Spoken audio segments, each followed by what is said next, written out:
महिलांच्या नावाने 14,998 पुरुषांनी दरमहा 1,500 प्रमाणे 10 महिने लाभ घेतला। त्यांच्यावरती काय कारवाई झाली?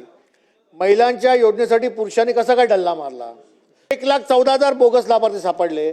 मुंबई उपनगरामध्ये 1,13,000 बोगस लाभार्थी सापडले आहेत। नागपूरमध्ये 95,500 बोगस लाभार्थी सापडलेत। रायगडमध्ये मंत्री महोदय की ज्यांनी असा चुकीचे फायदे घेतले, पुरुषांची नावं देऊन तुम्ही आता काय म्हणताय केवायसी करतोय, केवायसी त्यांना अप्रूव्ह करण्याच्या आधीच तुम्ही करायला पाहिजे होतं। केवायसी आत्ता करायला लागला म्हणजे का, तर तुम्हाला योजना जड जायला लागली, तुम्हाला ही योजना कमी करायची आहे, तुम्हाला खर्च कमी करायचा आहे, त्यामुळे तुम्ही हुडकायला लागला की कुणी डुप्लिकेशन झाले, कुणी ज्यादा बेनिफिट घेतले आहेत का, याचं उत्तर द्या।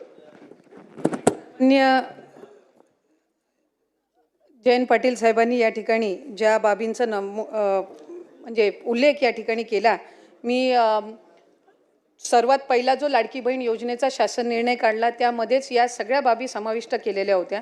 आणि साधारणपणे मी आपल्याला पुन्हा एकदा सभागृहाला माहिती देऊ इच्छिते की टोटल रजिस्ट्रेशन जे आलेलं होतं ते 2,63,83,000 होतं। त्यापैकी 2,43,42,936 म्हणजे जवळपास 20-22 लाख जे रजिस्ट्रेशन फॉर्म्स होते हे त्यावेळेला सुद्धा त्याचं रेक्टिफिकेशन झालेलं होतं।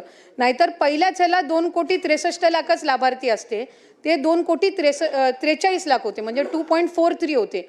म्हणजे व्हेरिफिकेशनची प्रोसिजर ही सुरू असताना साधारणपणे ऑक्टोबर, नोव्हेंबर, डिसेंबरच्या कालावधीमध्ये, आचारसंहितेच्या कालावधीमध्ये पूर्ण स्क्रुटिनीची जी प्रोसिजर आहे ही त्या ठिकाणी स्थगित होती। आणि त्याच्यानंतर जानेवारी महिन्यामध्ये ज्या वेळेला सगळ्या विभागांना आम्ही त्या संदर्भातलं, खरं तर ऑक्टोबर महिन्यामध्येच त्या संदर्भातलं सगळ्या विभागांना पत्र आम्ही क्रॉस व्हेरिफिकेशन डेटासाठी दिलं होतं, कारण इतर विभागांचा डेटा हा आपण ॲक्सेस करू शकत नसतो एखादं डिपार्टमेंट। तर त्या ह्याच्यामध्ये जानेवारीमध्ये जशी त्यांच्याकडनं हा सगळा डेटा प्राप्त होत गेला त्या पद्धतीने याच्यामध्ये सुधारणाही केली गेली। आणि दुसरी महत्त्वाची गोष्ट म्हणजे जी ई-केवायसीची प्रक्रिया आहे, साधारणपणे ई-केवायसीची प्रक्रिया डायरेक्ट डीबीटी योजना ज्या वेगवेगळ्या खात्याकडून राबवल्या जातात ह्या सगळ्यामध्येच ई-केवायसीचं धोरण हे घेतलं जात असतं। पण ते घेत असताना काही 13-14 बाबींची त्याच्यामध्ये पूर्तता कॉम्प्लायन्स करावे लागत असतात। त्या दृष्टिकोनातून हा 7-8 महिन्याचा कालावधी जरी लागला तरी ज्या विभागाकडून आम्हाला जानेवारी महिन्यापासून डेटा मिळाला त्या पद्धतीनं त्याचं क्रॉस व्हेरिफिकेशनची सुरुवात केली। आजही ई-केवायसी प्रक्रिया करत असताना 31 डिसेंबरपर्यंत त्याची शेवटची मुदत आहे, पण साधारणपणे 2.25 कोटीपेक्षा 63,000 बोगस लाभार्थी आहेत आणि बीडमध्ये 71,000 आहेत आणि लातूरमध्ये 59,000 आहेत। माझी मागणी एवढीच आहे की लाडकी बहीण योजनेअंतर्गत 5,136 कोटी 30 लाख रुपयाचा आर्थिक घोटाळा झालाय। तो घोटाळा ज्यांनी केलाय त्याच्यावरती कारवाई काय करणार आहेत? आणि बोगस या ठिकाणी नोंदणी केली त्यावेळी शासनाचे अधिकारी त्याच्यामध्ये जे होते त्यांनी याला जी मंजुरी दिली त्यांच्यावरती शासन काय कारवाई करणार आहे? आणि आर्थिक घोटाळ्याची शासन चौकशी करून ऑडिट करून या संबंधीची श्वेतपत्रिका काढून महाराष्ट्राच्या जनतेला याची माहिती देणार आहे का? एवढे माझे प्रश्न आहेत। अध्यक्ष महोदय, मला आपल्या अनुमतीने सभागृहाला आणि सन्मान्य सदस्य महोदयांना या ठिकाणी माहिती द्यायची की एकंदर जे काही लाडकी बहीण योजनेचे रजिस्ट्रेशन फॉर्म्स जे आलेले होते ते साधारणपणे 2,63,83,589 इतके फॉर्म्स होते। आणि यापैकी साधारणपणे 2,43,82,936 इतके फॉर्म्स हे विभागाने ग्राह्य धरले। ज्या आकडेवारीचा 26 लाखाचा आपण उल्लेख केला ती क्रॉस व्हेरिफिकेशनसाठी माहिती व तंत्रज्ञान विभागाकडून ज्या आकड्यांचा आपण उल्लेख केला ती आमच्याकडे विभागाकडे प्राप्त झालेली होती। साधारणपणे महिला व बालविकास विभाग म्हणून आणि सर्वात सन्मान्य समोर बसलेले वरिष्ठ, या आकडेवारीचा 26 लाखाचा आपण उल्लेख केला ती क्रॉस व्हेरिफिकेशनसाठी माहिती व तंत्रज्ञान विभागाकडून ज्या आकड्यांचा आपण उल्लेख केला ती आमच्याकडे विभागाकडे प्राप्त झालेली होती। साधारणपणे महिला व बालविकास विभाग म्हणून आणि सर्वात सन्मान्य समोर बसलेले वरिष्ठ सदस्य आहेत, अनेक वर्ष त्यांनी सुद्धा मंत्रिमंडळामध्ये वेगवेगळ्या खात्यांमध्ये काम केलेलं आहे। एखादा विभाग ज्या वेळेला एखादी योजना आणतो त्यावेळेला दुसऱ्या विभागाच्या डेटाचा त्यांच्याकडे ॲक्सेस नसतो, तो आपल्याला त्या विभागाकडून मागवायला लागतो। उदाहरणार्थ मुख्यमंत्री लाडकी बहीण योजना ही महिला व बालविकास विभागाकडून राबवली जाते. नमो शेतकरी योजनेचे जे लाभार्थी आहेत यांचा लाभाचा डेटा जो आहे तो कृषी विभागाकडे असतो. तो आम्हाला साधारणपणे जानेवारी महिन्यामध्ये प्राप्त झाला आणि त्याच्यात आम्हाला लक्षात आलं की नमो शेतकरी आणि लाडकी बहीण योजनेचे काही कॉमन लाभार्थी आहेत. मग त्याच्यामध्ये त्यांना 1000 नमो शेतकरीचा लाभ मिळतो आणि वर्षे 500 जे आहेत ते लाडकी बहीण योजनेतनं मिळतात. तसंच माहिती व तंत्रज्ञान विभाग असेल, शालेय शिक्षण विभाग असेल, अन्न व नागरी पुरवठा विभाग असेल, अशा वेगवेगळ्या विभागांकडे या संदर्भातली माहिती महिला व बालविकास विभागानेच मागितलेली होती. त्यानुसार माहिती व तंत्रज्ञान विभागाने साधारणपणे 26 लाखाचा डेटा दिला, जो आपण या ठिकाणी आत्ता सभागृहासमोर मांडला. या डेटाचं आम्ही पूर्णपणाने क्रॉस व्हेरिफिकेशन केलं. क्रॉस व्हेरिफिकेशन करत असताना साधारणपणे त्या 26 लाखापैकी 4 लाखापर्यंतच डेटा असा होता की ज्याला रिवाईज स्क्रुटिनीची गरज होती. बाकी सगळे जे होते हे पात्र लाभार्थी होते, त्यामुळे त्यांना त्या पद्धतीनं लाभ सुरू आहे.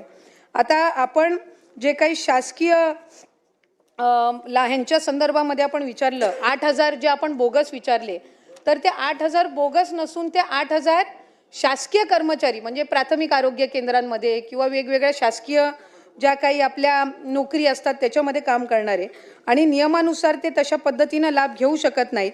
म्हणून या संदर्भातलं आम्ही सगळ्या जिल्हाधिकाऱ्यांना एक पत्र लिहिलं आणि त्याच्या रिकव्हरीचं काम त्यांच्याकडून साधारणपणे गेल्या 5-6 महिन्यापासून सुरू आहे.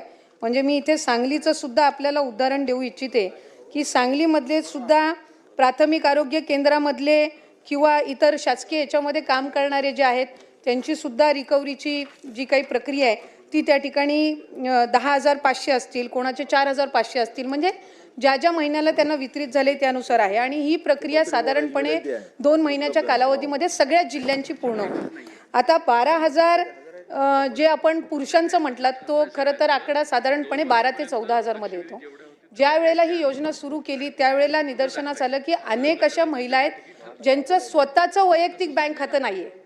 त्यांचा आधार कार्डला त्यांच्या घरातला जो पुरुष असेल, मग वडील असेल, भाऊ असेल किंवा पती असतील, यांच्या अकाउंटवर ते शासकीय योजनांच्या वेगवेगळ्या लाभ घेतात. म्हणजे लाडकी बहीणच नाही पण ह्या व्यतिरिक्त सुद्धा बहुतांशी योजनांचा लाभ हे त्यांच्या घरातले जे पुरुष आहेत त्यांच्या खात्यावरती घेतात. त्यांचं स्वतःचं स्वतंत्र खातं नसल्यामुळे त्यांच्या आधार कार्डला सुद्धा अनेक पुरुषांचे म्हणजे घरातल्याच पुरुषांचे अकाउंट हे त्यांनी लाभासाठी दिलेले होते. त्यामुळे त्या संदर्भातलं सुद्धा क्रॉस व्हेरिफिकेशन हे आम्ही साधारणपणे केलं आणि त्याच्यामध्ये कुठलीही पात्र महिला लाभापासून वंचित राहता कामा नये या दृष्टिकोनातून ही पावलं उचलत असताना ती 12-13 हजार एकदम आपण वगळून जर त्याच्यातल्या खरंच लाभार्थी आहेत पण त्यांची बँकचं खातं नाही म्हणून घरातल्या पुरुषाचं त्यांनी खातं दिलेलं आहे, यामुळे ते लाभापासून वंचित राहता कामा नये म्हणून त्या संदर्भातली आम्ही क्रॉस व्हेरिफिकेशनची जी प्रोसिजर आहे ही त्या ठिकाणी गेल्या 3-4 महिन्यापासून राबवली. त्याच्यात बऱ्यापैकी अशाही केसेस आम्हाला आढळल्या की त्या खरंच बेनिफिशरी आहेत पण त्यांची अकाउंट त्यावेळेला नसल्यामुळे त्यांच्या घरातल्या यांचे त्यांनी त्या पद्धतीनं दिलेले आहेत. त्यामुळे अशा पद्धतीनं प्रक्रिया करत असताना KYC जे आपण सुरू केलं याला साधारणपणे आम्हाला 8 ते 9 महिन्याचा कालावधी ती KYC प्रक्रिया ज्याच्यात 13 बाबी पूर्ण कराव्या लागतात मग ती प्रक्रिया आपल्याला सुरू करता येत असते. तर ती आम्ही सुरू केली आणि KYC झाल्यानंतर याच्यामध्ये आणखीन जो सुरळीतपणा आहे या सगळ्या सबंध लाभार्थ्यांच्या संख्येमध्ये तो आपल्याला पाहायला मिळतो. सन्माननीय सदस्य जयंत पाटील साहेब.